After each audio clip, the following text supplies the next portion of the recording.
உன்னை பாடும் தொழிலின்றி வேறு இல்லை.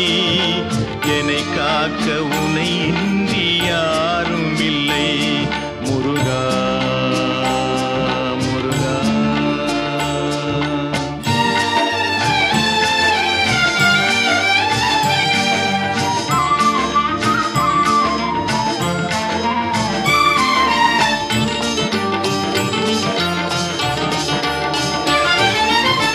கற்பனையில் வருகின்ற சொற்பதமே அன்பு, கருணையில் உருவான அற்புதமே.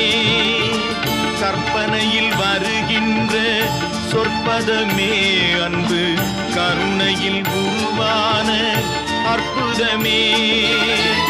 சிற்பச் சிலையா